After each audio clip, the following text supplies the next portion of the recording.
Hello sa inyong lahat. Good afternoon. Welcome back again to my YouTube channel at welcome po dito sa Algrace Store. So, time check muna tayo bago mag-start sa ating topic for today's video. Ngayon po ay November 3, Friday, 3:18 po ng hapon. Ayan guys. So, ngayon ay i-share ko sa inyo about po sa ating sales for the month of October. So, ngayon nga po is November 3 na. Magkano ba yung naging benta ng tindahan namin for the month of October?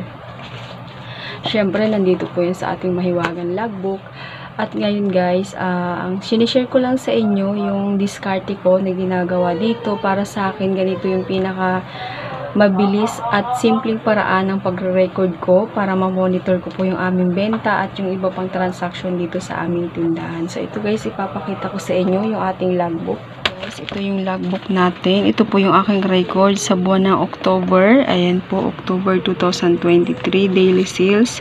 Ayan po yung ating daily sales, guys. Ayan. And then, syempre, yung ating total amount. Ito na po siya. Total sales po is 107,391. Nag-less po ako niya ng 10% na kinukuha ko daily. Ito po yun. At nagkaroon tayo ng net sales na 96,652. So, ganyan lang po kasimple yung ginagawa kong pagre-record. At nakabukod naman din syempre yung grocery. So, sabi nga nila, hindi naman po araw-araw Pasko, hindi naman pare-pareho yung ating benta. So, sa buwan po ng October, medyo ang pinakamababang sales po is 1,967.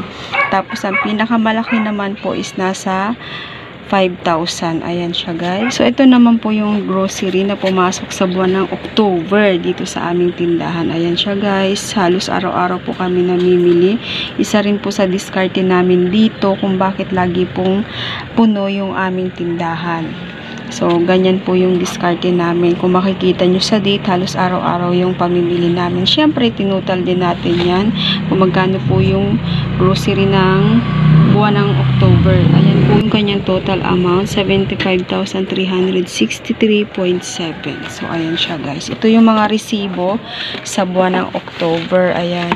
Ganyan siya kadami. I-dispose ko na rin po ito kasi meron na tayong mga panibagong resibo sa buwan naman ng November. Then, dito tayo sa GCash guys. Yung record ko po sa GCash. Dito na lang tayo sa total amount ng kinita ng GCash. Ito lang po siya, 2,531. Medyo maliit lang po yung kinita natin sa GCash sa buwan ng October. So, ayan po yung ating monthly sales report dito sa ating sari-sari store. Syempre, ngayon po ay November 3 na, nakapag-update na ulit tayo sa ating daily sales. Ayan po yung sales natin sa buwan ng November 1 and 2.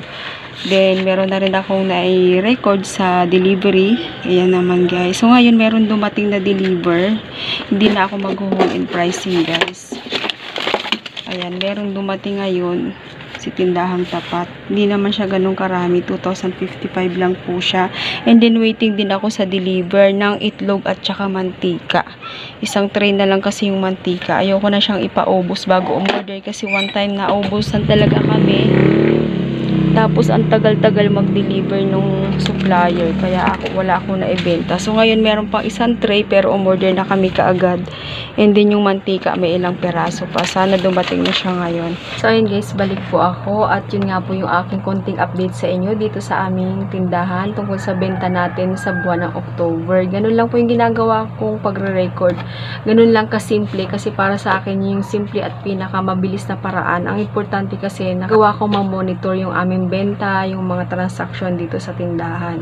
So, kanya-kanyang diskarte naman po tayo kung ano yung mga ginagawa natin sa tindahan. So, yung diskarte ko lang naman po yung i-share ko sa inyo. So, ayan guys, tapusin ko na rin po yung aking update sa inyo dahil ako po ay magdi-display pa sa deliver na dumating galing kay Tindahang Tapat. So, ayan guys, maraming salamat ulit sa patuloy na panonood sa aking mga video. Sana patuloy nyo pong suportahan ang aking YouTube channel at sana i-subscribe nyo na rin po. Huwag nyo na rin kalimutang pindutin ang notification bell para lagi kayong updated sa mga susunod ko pang video. Thank you so much. Bye-bye. God bless us all.